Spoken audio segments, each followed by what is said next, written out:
अस्सलामु अलैकुम वरहमतुल्लाहि वबरकातुहू। नया मोबाइल और हमारा रवैया, इसके बारे में थोड़ी सी बात करेंगे।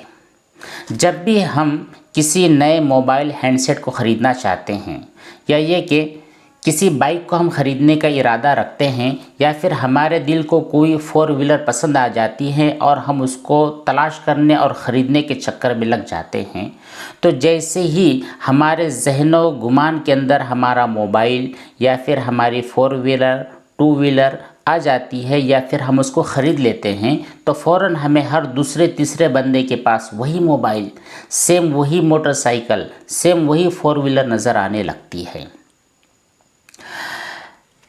ऐसा इसलिए नहीं है कि वो मोटरसाइकिल या फिर वो गाड़ी या फिर मोबाइल अभी तक मार्केट में नहीं थी। जैसे ही हमने उसके ऊपर हाथ डाला, जैसे ही हमने उसको बाय किया, जैसे ही हमने उसको ख़रीद लिया, अपने यूज़ में लाया, उसके बाद वो चीज़ सब तरफ वायरल हो गई। सभी लोग वो इस्तेमाल करने लगे, सभी लोगों के पास वो चीज़ें नज़र आने लगी। ऐसी बात नहीं है, ऑलरेडी वो तमाम चीज़ें पहले ही से थी।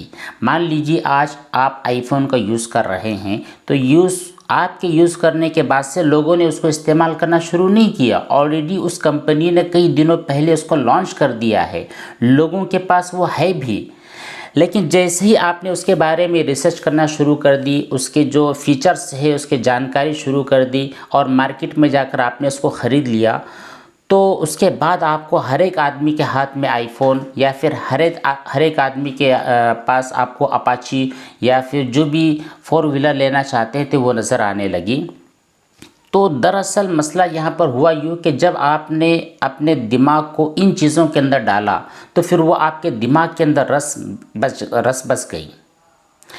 आपके दिमाग के अंदर वो इस तरह फिट हो गई है कि इसके अलावा आपकी तवज्जो कहीं और जाती ही नहीं है। जो टॉप का मॉडल आप तलाश करना चाहते थे, वही मॉडल आपके दिमाग में, आपके जहन में छप गया है और वही चीज़ आपको अब हर तरफ नज़र आने लगी है, चाहे वो बाइक हो, मोटरसाइकिल हो, आपके मोबाइल से। बिल्कुल इसी तरह हमारा जहन, हमारा दिमाग, हमारी सोच अगर ये मुस्बत हो जाए, हाँ, ये सोच का हमारा जो डायरेक्शन है, जो रास्ता है, वो बिल्कुल सही हो जाए, मुस्बत सोच हो जाए, मनफी सोच से हम हट जाए, तो हमें हर तरफ मुस्बत ही मुस्बत चीज़ें नज़र आने लगेगी। और जब भी हम किसी मनफी चीज़ के बारे में सोचने लग जाए, किसी निगेटिव पॉइंट को अपने दिमाग के अंदर और दिल के अंदर बिठा लें, तो फिर अब हमें हर तरफ निगेटिविटी फैलती हुई नज़र आएगी। हमारे जो बहुत सारे दोस्त कहते हैं ना, मुफ्ती साहब मेरे दिमाग के अंदर ऐसी बातें बस चुकी है, ऐसी वह मेरे दिल और दिमाग में बैठ चुके हैं कि अब मैं किसी और चीज़ की तरफ ध्यान ही नहीं दे पाता हूँ। हर चीज़ को मैं हक़ीर, ज़लील, ख़ार, नजिस, नापाक समझता हूँ। तो इसकी वजह यह है कि आपने उन चीज़ों के ऊपर अपनी एनर्जी को डाल दिया है, वेस्ट कर दिया है और बिल्कुल वही चीज़ें आपको हर तरफ नज़र आती है। क्या आपके मोबाइल, क्या आपके कंप्यूटर, क्या आपके डेस्क, क्या आपकी कुर्सियाँ, क्या आपकी मेज़, क्या आपके इस्तेमाल की जाने वाली तमाम चीज़ें, हर जगह आपको नजासत ही नजासत नज़र आएगी।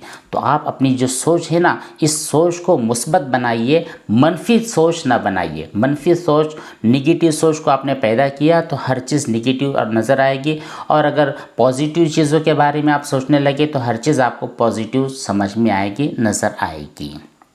ठीक है, इन तमाम चीज़ों का आप अच्छी तरह समझें, सोचें, अपनी सोचों को मुस्बत बनाएं, मनफी ना बनाएं, अपने सोच के डायरेक्शन को सही तौर पर आप पहुंचाएं। अल्लाह ताला का शुक्र भी अदा करते रहे कि जो चीज़ आपको पॉजिटिव मिल जाती है उसको आप अपने पास रखें, उसकी कद्र करें और अपने रब का शुक्र भी अदा करते रहे कि उसने हमें ये तमाम चीज़ें दी है, हमें सेहत दी है, हमें अच्छी सोच दी है, हमें अच्छी सलाहियतों से नवाजा है, हमें अच्छे खाने पीने की तौफीक अता फ़रमाई है, हमें हर चीज़ की अल्लाह ताला ने सहूलत अता फ़रमाई है। तो ये जो मुस्बत ख़यालात है, इन मुस्बत ख़यालात को रखें और जो नेगेटिव ख़यालात है उनको आप आरामदेह दरगाह करें, भगा दें, अपने पास उनको भटकने भी न दें। तो इंशाअल्लाह इस पॉइंट के ऊपर अगर आप अमल करोगे तो आपकी ज़िंदगी बड़ी पुरसुकून गुजर जाएगी। हर किस्म के नेगेटिव ख़यालात से आपकी, आपके फैमिली की, आपके बच्चों की हिफाजत होगी। इन तमाम चीज़ों को अल्लाह तबारक ताला इन तमाम चीज़ों पर अमल की हम सबको तौफीक बख्शे। वस्सलामु अलैकुम वरहमतुल्लाहि वबरकातुहू।